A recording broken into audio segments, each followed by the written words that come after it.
Monsieur Dam, bonjour. Je suis professeur Karim Sabri de la Faculté des sciences juridiques, économiques et sociales de l'INSPE à Casablanca. Je suis votre professeur de macroéconomie. Ce cours est destiné principalement au S2, groupe A et B. Et là, on est au niveau de la séance numéro 6. Bien. Donc, comme d'habitude, je commence par mon adresse email, le contact. Si vous avez des problèmes, des questionnements, vous n'avez qu'à m'écrire. Il y avait un chapitre introductif dans lequel nous avons distingué la microéconomie de la macroéconomie. Il y avait un chapitre premier concernant les agents économiques et la macroéconomie, dans lequel nous avons défini tous les agents économiques, leurs fonctions principales ainsi que leurs ressources. Et il y avait même un petit exercice que nous avons solutionné ensemble. Par la suite, nous avons bien sûr travailler sur un chapitre 2, le circuit économique et l'équilibre macroéconomique. Pour ce faire, nous avons donné quelques définitions préliminaires, donc telles que la définition d'un circuit, d'un flux physique, un flux réel, un flux monétaire. Nous avons par la suite présenté le circuit économique simplifié et les conditions de l'équilibre, premièrement physique, entre l'offre et la demande, ressources et emplois, et aussi l'équilibre monétaire entre les fuites et les injections. Nous avons fait la même chose pour ce circuit, ainsi que pour le circuit complexe, avec l'introduction de l'État et des agrégats de l'État, et finalement, nous l'avons fait également pour l'économie ouverte, avec l'introduction du reste du monde. Et nous avons bien entendu trouvé les conditions de l'équilibre macroéconomique ainsi que de l'équilibre monétaire. Bien. Notre séance d'aujourd'hui commence maintenant. Ala barakatillah. Donc ici, nous allons vous présenter l'exemple type des exercices que vous pouvez trouver en lien avec les circuits économiques et bien entendu l'équilibre. Alors, l'exercice, comme vous voyez, c'est un texte avec quelques questions. Premier conseil que je peux vous donner par rapport à ce genre d'exercice, vous avez un grand texte. Au lieu de perdre la première lecture, c'est mieux de lire les questions. Comme ça, vous allez cibler la première lecture. Quand vous lisez le texte, vous savez à quoi vous allez vous attendre et qu'est-ce que vous devez chercher exactement. OK. Donc, par rapport à cette économie, par rapport à ce texte, on nous demande premièrement de répondre à la question 1. Quels sont les agents économiques qui sont intéressés par ces opérations? Les opérations que nous allons vous présenter. 2. Établissez l'équilibre entre les ressources et les emplois au niveau de chaque agent économique. Ici, vous allez présenter les agents. Ici, vous allez présenter des tableaux d'équilibre entre les ressources et les emplois. Et vous allez voir un petit peu à quoi ça nous a servi, bien sûr, l'étude de la partie théorique dans le chapitre précédent, surtout ici. Et à la fin, aussi c'est en lien avec le même chapitre, on vous demande de présenter les agents économiques et leur flux monétaire dans un schéma. Voilà. Alors, est-ce que vous avez compris les questions? Non, non, non, je sais. Première question, vous lisez le texte et vous soulignez c'est qui les agents économiques qui nous intéressent. Exemple, dans une économie ouverte, alors là, on sait très bien qu'il y a des relations avec qui? Avec le reste du monde. Alors, le premier agent économique, c'est le reste du monde. On va supposer que les entreprises, voilà, deuxième agent économique, entreprise, ce que nous avons appelé société, quasi-société non financière, ZID, ont vendu sur une année 3 640 milliards d'euros, ME, milliards d'euros, ZID, à qui? Au ménage, à notre agent économique. 1130 aux administrations publiques, à notre agent économique. Et si vous avez loupé cette phrase, une économie ouverte, et vous n'avez pas pensé qu'il y a le reste du monde, ici, il y aura exportation 400 milliards d'euros et importation la même somme. Donc, il y aura le reste du monde. Bien, bien. Donc, vous lisez tout le texte Je vous donne le temps, hein, on va supposer que je vous ai donné le temps pour faire l'exercice et par la suite, on peut corriger. Mais je vais encore vous expliquer davantage. OK, continuons. Je vais faire la première question avec vous, je vais la compléter. Elles, ce sont les entreprises, versent 3 240 de revenus aux ménages. On avait déjà parlé du ménage. Il y a des prélèvements obligatoires qu'elles ont payés à qui? À l'administration publique. Mais une fois que je vous dis prélèvement obligatoire, je peux ne pas dire administration publique parce que c'est l'État qui nous oblige grâce au prélèvement, hein, pas besoin de dire administration publique. On sait très bien que l'impôt, elle se paie pour l'administration publique, c'est-à-dire pour l'État.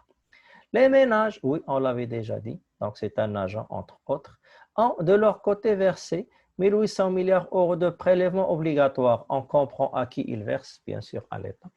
Les ménages ont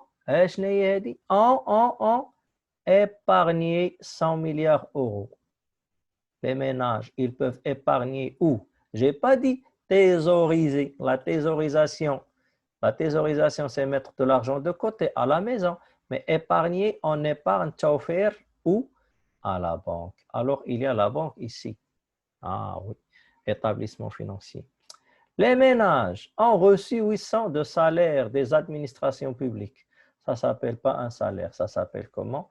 Appointement, traitement, etc.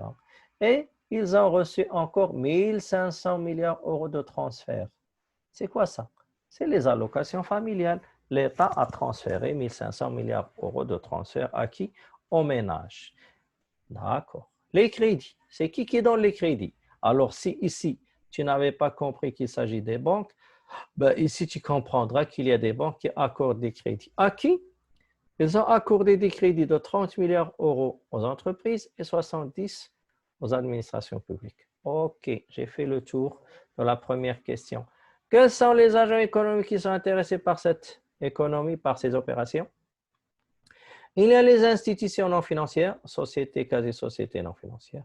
Il y a les ménages, il y a l'État ou l'administration publique, il y a les institutions financières et il y a le reste du monde. Bien, bien, bien.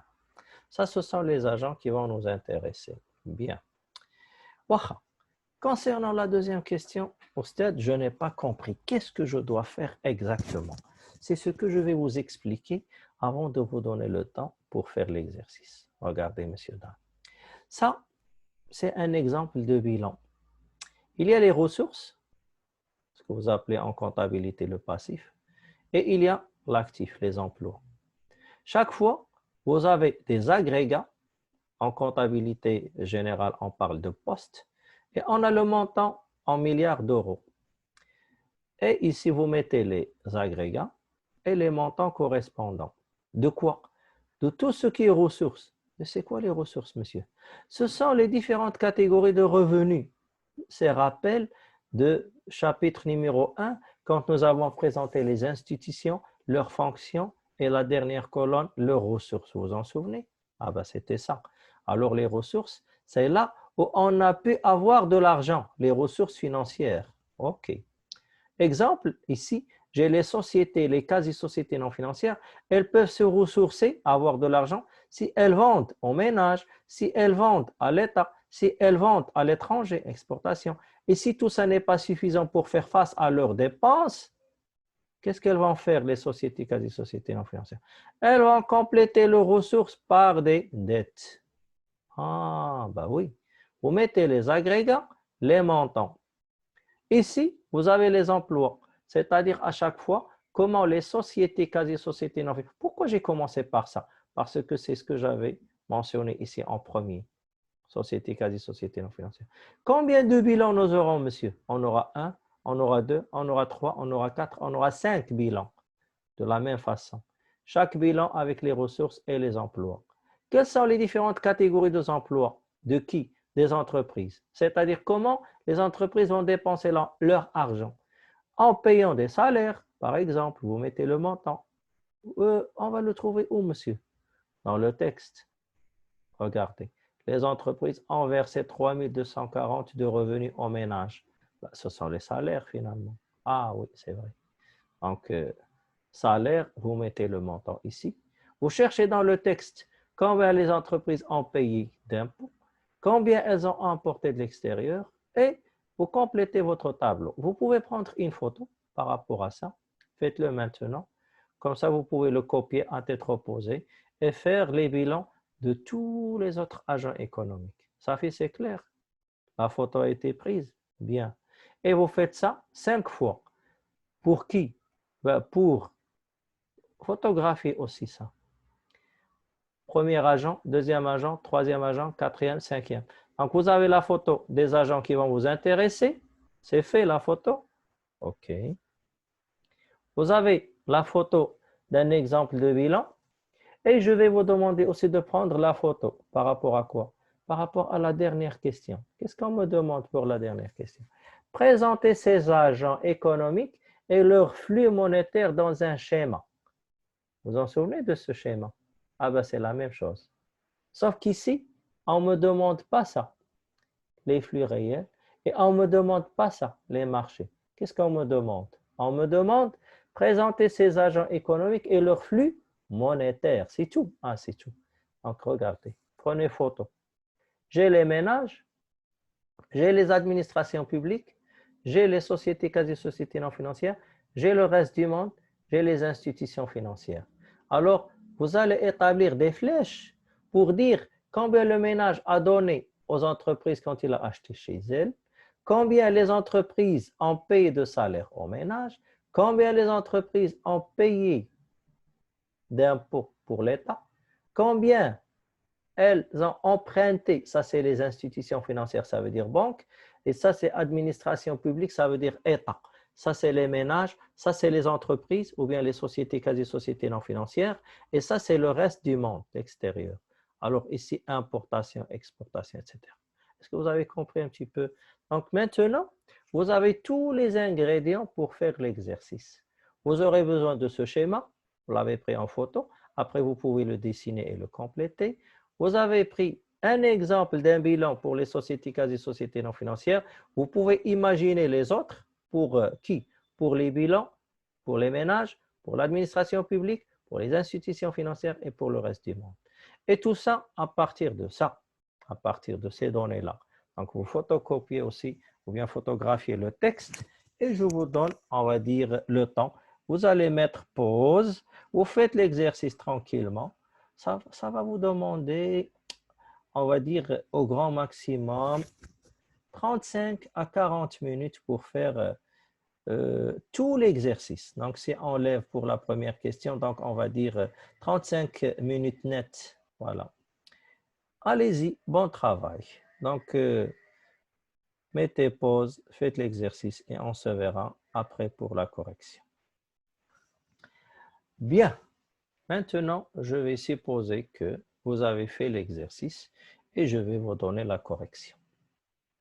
Alors, premier conseil que je vous ai donné, c'était de lire les questions pour savoir ce qui nous attend. Alors ça, on l'avait déjà fait ensemble. On sait qui sont les agents économiques qui sont intéressés par notre économie, par toutes ces opérations.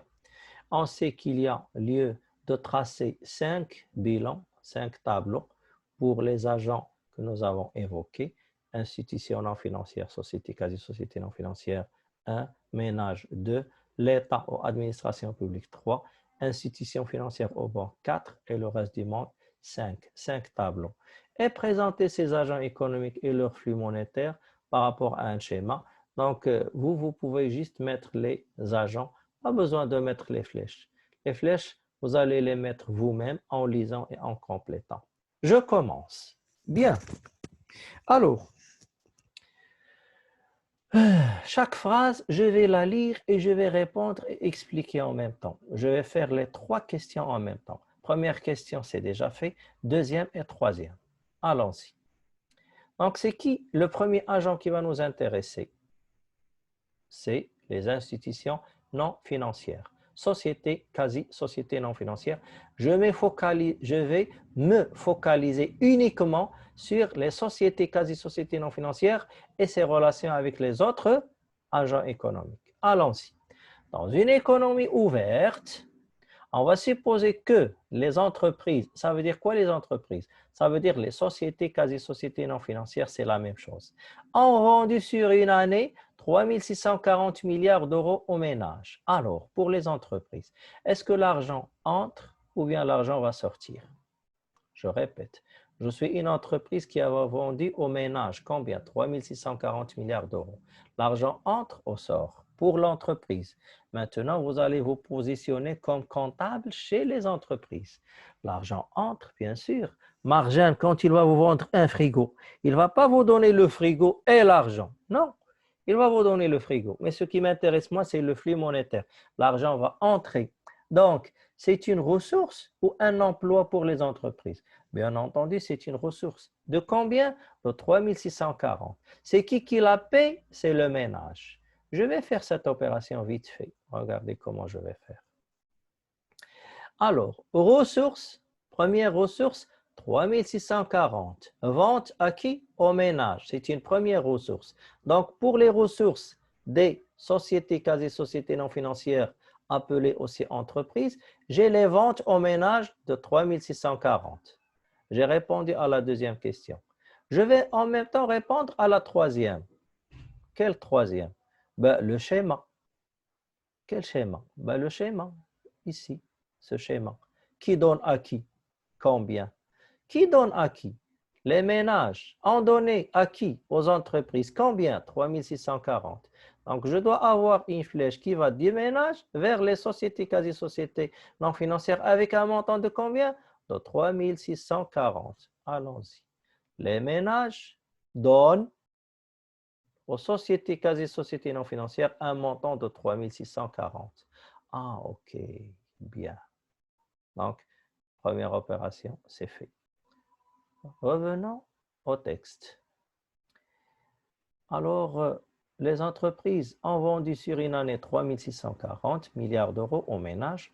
Elles ont encore vendu 1130 à qui? Aux administrations publiques. Combien? 1130. À qui? À l'État. D'accord. Ressources, oui. 1130, oui. Aux administrations publiques, très bien. Ressources, oui. Vente à l'État, 1130. Flèche, va de qui? Chez qui? Va de l'État, administration publique, vers qui? Vers les entreprises. Bien. Administration publique vont payer, regardez, payer. Combien? Je suis la flèche. 1130. Très bien. Continuons. Elles, c'est qui elles? Les entreprises. Elles ont exporté combien? 400. Quand tu exportes, l'argent va entrer ou bien va sortir? Tu exportes les phosphates, on va te payer, donc l'argent va entrer. Ah, donc export, c'est une ressource. Exportation, vous voyez, c'est une ressource, 400. Donc ici, dans les ressources, je dois trouver 400 exportations. Bien. Continue le texte. Et importer. Combien elles ont importé les entreprises? La même somme, 400. Ah, ok, bien. Alors, une entreprise qui importe, la marchandise va venir chez l'entreprise? Oui. Mais l'argent va sortir de l'entreprise. Vers qui? Vers le reste du monde. Ah, donc l'import, c'est une ressource ou un emploi?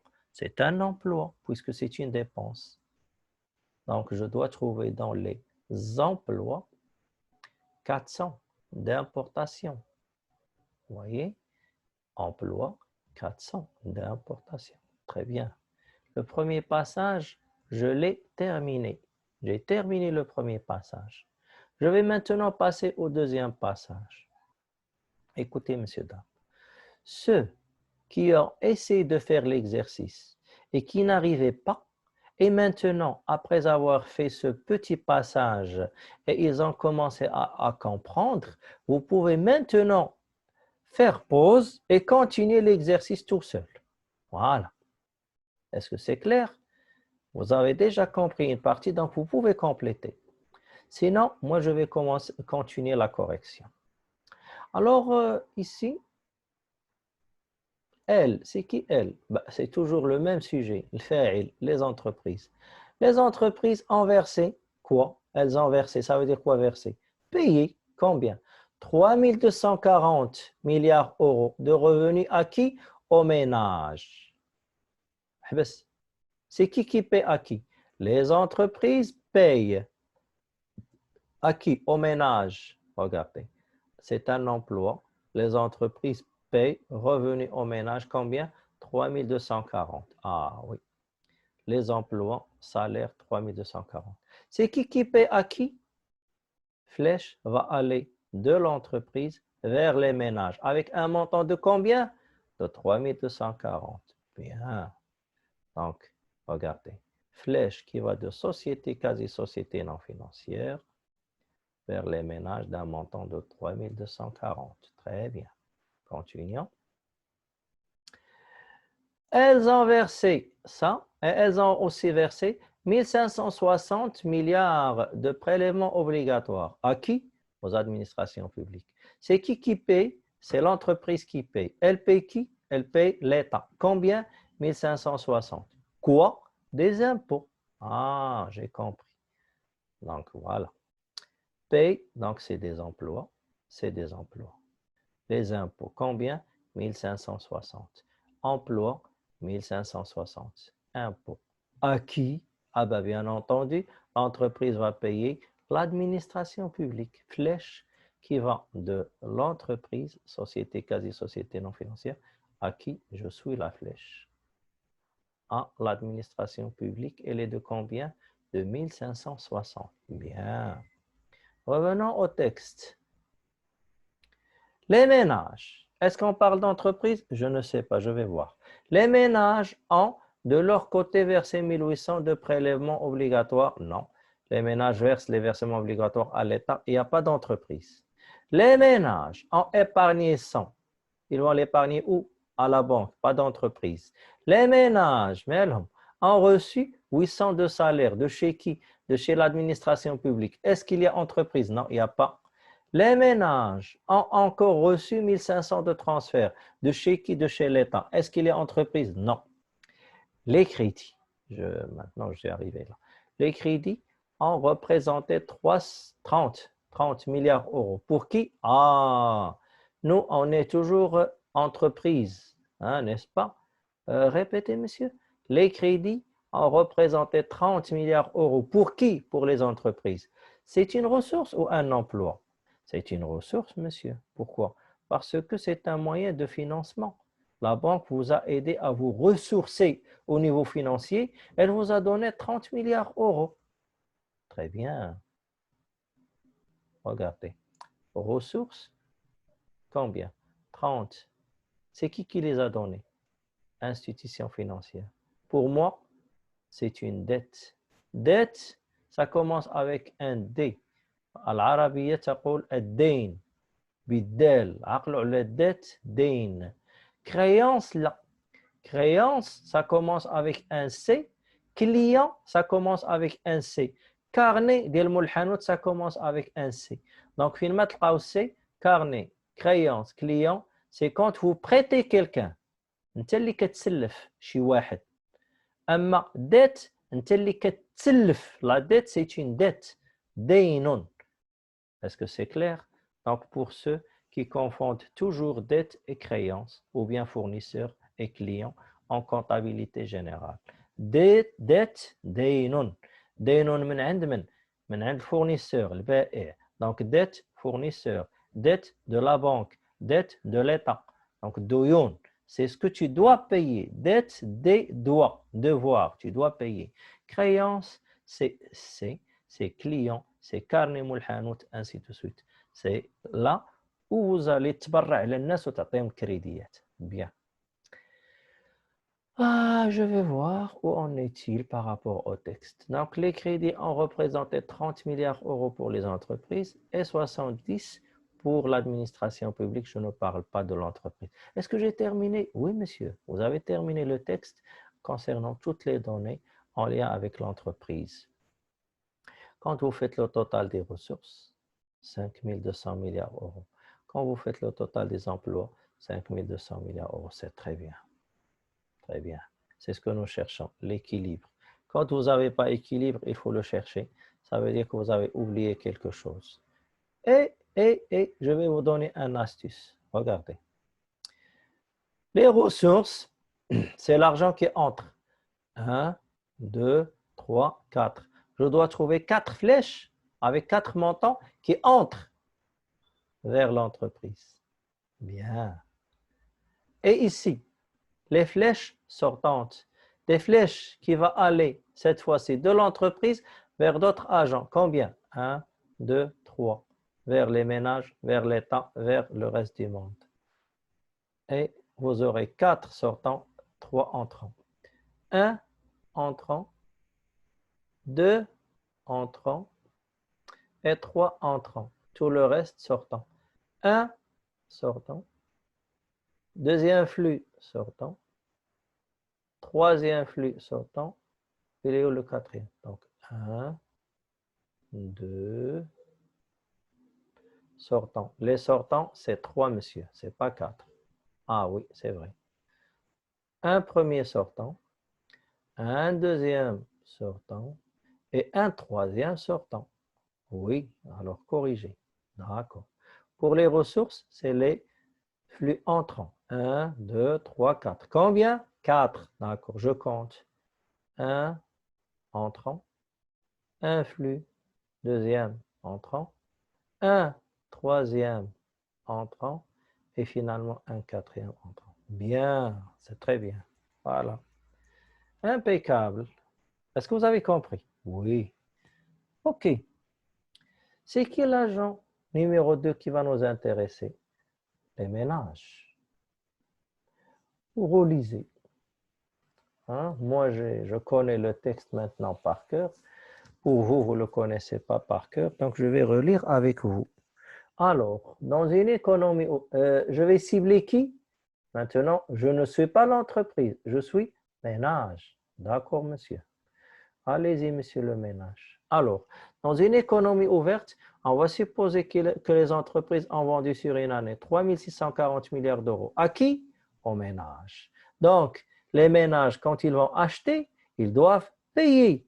Ah, ce qui est ressource pour l'entreprise, pour le ménage maintenant, c'est un emploi. Alors, je dois trouver ménage dans les emplois 3 640 puisqu'il a acheté chez les entreprises. Emploi 3 640. Bien. Zit. 1130 aux organisations publiques, exporter 400, importer 400, il n'y a pas de ménage ici. Juste ici. Zit. Elles ont versé 3 100 de revenus au ménage. Ah, elles ont versé combien? 3 240 de revenus au ménage. Ça veut dire que le ménage ici a reçu de l'argent. C'est une recette, c'est une ressource. Bien.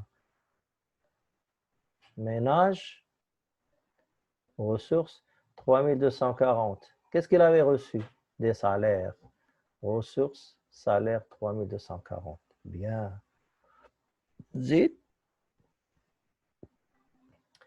Revenu de ménage, 1500. Prélèvement obligatoire, administration publique, on s'en fout, on n'est pas l'administration publique. Les ménages, nous, qu'est-ce que nous avons fait? Nous avons versé 1800 de prélèvement obligatoire. À qui? À l'État. Emploi ou la ressource? Emploi, bien sûr. D'accord. Ménage, emploi, 1800 des impôts que j'ai dû payer. À qui? À l'État. Emploi, 1800. Très bien. Zit. Les ménages ont épargné 100. On va épargner où? Bah, j'ai employé une partie de mon revenu. Vous vous en souvenez quand je vous ai dit R égale C plus S plus T.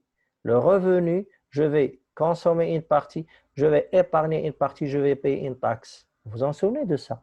Ah ben c'est ça. Mon revenu, moi le ménage, regardez. Mes revenus, différentes catégories de revenus. Des salaires, des appointements, des transferts. Qu'est-ce que je vais faire de mon revenu? Je vais consommer, je vais payer mes impôts et je vais épargner. S. Ah, ben oui. Donc l'épargne, c'est un emploi, ce n'est pas une ressource. Le salaire, le revenu, c'est ressource. Mais comment je vais l'employer? Je vais acheter des trucs, payer mes impôts et employer une partie de mon revenu dans un placement financier À la bourse? Non. Tu n'as pas acheté des actifs financiers. Tu as juste épargné dans la banque. Donc, épargne 100. Alors, 100, épargne, bien entendu, c'est un emploi, ce n'est pas une ressource. Les étudiants confondent souvent. Alors, 100, l'épargne. Bien, revenons au texte. Les ménages, Melhom, ils ont reçu 800 milliards d'euros de salaire. De chez qui? De chez l'administration publique. Ressources, ça s'appelle un appointement ou bien un traitement. Ressources de 800. Très bien. Et ils ont aussi reçu des transferts de combien? 1500 de transferts de l'État. C'est les allocations familiales. Bien. Ils ont reçu des appointements 800 et des transferts 1500. Je vais terminer le texte pour voir s'il y a une opération. Les crédits en représentaient 30 pour les entreprises, 70 pour les administrations. Terminé. Je vais voir le ménage. Alors, ménage, j'ai ressources, salaire, appointement et les transferts reçus, total de 5 540 milliards d'euros. Et les emplois, 3 640. Achats, j'ai utilisé mes revenus en achetant des objets, en payant mes impôts et en épargnant. Donc, totalité. Combien de flèches entrant? 3. Combien de flèches sortant? 3. Regardez. Premier entrant, deuxième entrant de 800, troisième entrant de 1500. Les sortants, je suis qui? Je suis le ménage. Sortant, 100 que j'ai épargné, 1800 que j'ai payé sous forme d'impôt et 3640 que j'ai consommé à titre final. Bien, bien, bien. Nous sommes arrivés à quel agent, messieurs, dames? Nous sommes arrivés à l'administration publique. Vous faites la même chose. Vous allez relire et, bien entendu, qu'est-ce qui s'est passé pour l'administration publique? L'administration publique, l'État, a eu des ressources comme suit. 1560, les impôts que l'entreprise a payés. 1800, les impôts que les ménages ont payés. Donc, impôts des entreprises, 1560. Impôts des ménages, 1800. Tout ça n'est pas suffisant pour faire face à toutes ces dépenses. Alors, l'État a dû emprunter crédit des institutions financières, donc les dettes de chez les banques, 70 000. Au niveau emploi, l'État avait acheté 1130, avait payé des salaires pour les ménages 800 appointements et il avait aussi transféré 1500. J'ai 3430, 3430 égalité entre les flux entrants et les flux sortants. Combien de flèches? 3. Combien de flèches? 3. Alors, je suis qui? Je suis l'État. Première flèche entrant, Ahed, Jouj, et 3 flux entrants. Combien de flux sortants? 1, 800, 2, 1500 et 1130. C'est quoi 1130? Ce que l'administration publique a dû payer à l'entreprise pour acheter des biens de consommation. Ah oui? Ben oui, achat 1130. Ah oui, j'ai compris.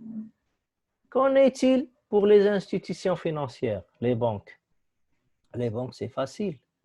Elles ont pu avoir comme ressource 100, l'épargne des ménages, et elles ont utilisé l'épargne des ménages sous forme de crédit, créance, acquis aux entreprises 30 et à l'État 70. Donc, on aura égalité 100. Combien de flèches qui entrent? 100. De qui? De chez les ménages qui a épargné 100.